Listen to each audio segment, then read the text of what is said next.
بسم اللہ الرحمن الرحیم۔ محترم معزز ناظرین اور سامعین، السلام علیکم ورحمۃ اللہ وبرکاتہ۔ ہمارے اس کلپ کا تعلق ایک اہم موضوع کے ساتھ ہے اور وہ مناظرہ ہے۔ آج کل ہمارے مذہبی نظام میں مناظرے کی روایت بہت زیادہ چل پڑی ہے۔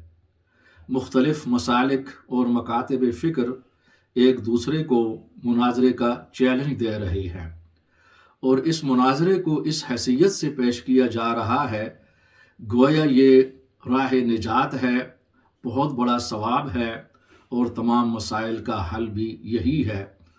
اور جو لوگ مناظرہ نہیں کرتے اور اس سے کنی کتراتے ہیں، ان کے متعلق یہ تاثر دیا جاتا ہے کہ وہ حق پر نہیں ہیں۔ اگر وہ حق پر ہیں تو وہ مناظرہ کیوں نہیں کرتے؟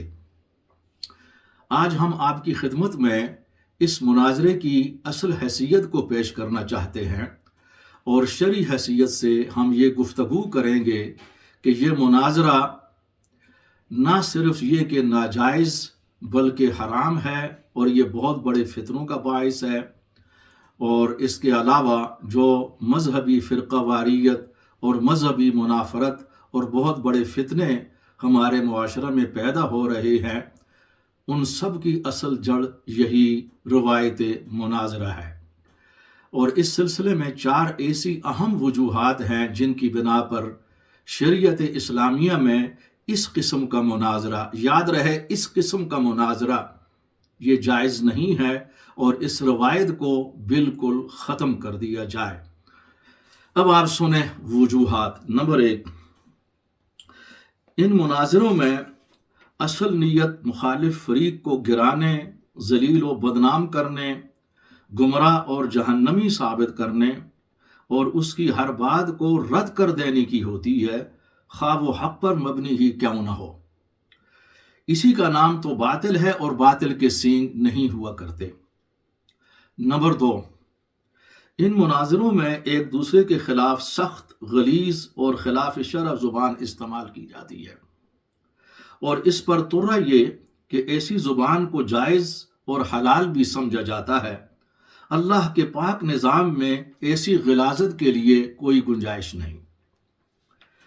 نمبر 3، ان مناظروں میں اخلاص، تقوی اور ہمدردی کا دور دور تک بھی نشان نہیں ملتا، جبکہ اخلاق نبوی یہ ہے کہ ان اہل طائف کے لیے بھی آپ نے رحمت و ہدایت کی دعا کی جنہوں نے آپ کو گالیاں دیں اور بری طرح زخمی کیا۔ سلام اس پر کہ جس نے گالیاں سن کر دعائیں دیں۔ اور چوتھی وجہ، ان مناظروں کا آج تک کوئی واضح نتیجہ برآمد نہیں ہو سکا۔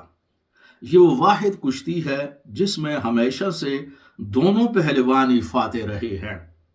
کبھی ایسا نہیں ہوا کہ کسی ایک فریق میں بھی اخلاص کے ساتھ اپنی کسی کمزوری یا غلطی کا اعتراف کیا ہو۔ اس کے برعکس ہر فریق اپنے آپ کو فاتح اور دوسرے کو مفتوح اور باطل پر سمجھتا ہے۔ ایک ایسا فعل جس کا کوئی نتیجہ اور فائدہ ہی نہ ہو، اللہ کی شریعت میں اس کے لیے کوئی جواز نہیں، اور یہ بہت بڑا ضیاع وقت ہے۔ معزز سامعین و ناظرین، یہ وہ اصلیت ہے ان مناظروں کی کہ جن کا آج ہمارے ہاں رواج پایا جاتا ہے، اور اسے اسلام کی بہت بڑی خدمت کے مترادف سمجھا جاتا ہے۔ اس کے علاوہ آج پاکستان کے شہر جہلم میں ایک صاحب علم نوجوان انجینئر محمد علی مرزا ہیں، جو سوشل میڈیا پر خاصے مشہور ہیں اور متنازع بھی ہیں۔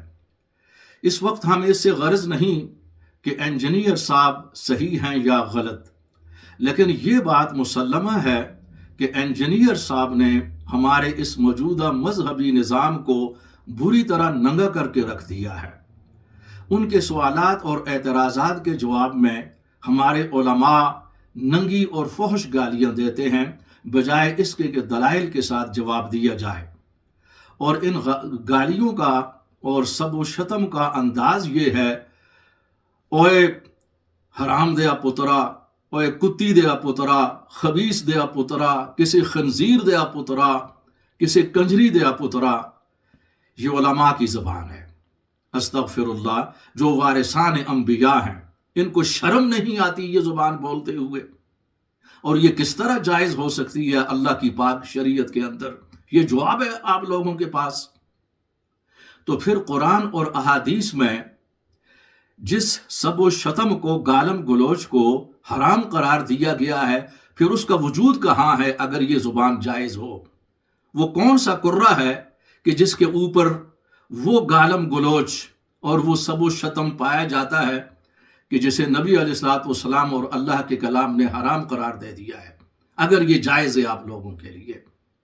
تو آخر میں ان علماء حق سے یہ التماس کروں گا جو تمام مکاتب فکر میں موجود ہیں، وہ اہل دیوبند کے اندر بھی ہیں الحمدللہ، بریلوی مکتب فکر میں بھی ہیں، اہل صوفیہ میں بھی ہیں، اہل حدیث مکتب فکر کے اندر بھی ہیں۔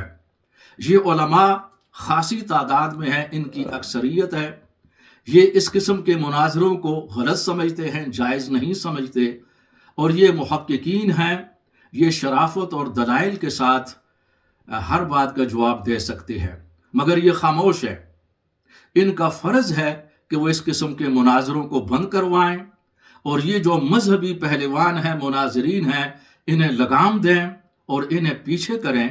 آج ہمیں علمی مذاکروں کی ضرورت ہے، ایسے مناظروں کی ضرورت نہیں کہ جو فتنے پیدا کر رہی ہیں اور منافرت پیدا کر رہی ہیں۔ اور ان لوگوں کو علم نہیں کہ اس وقت دنیا میں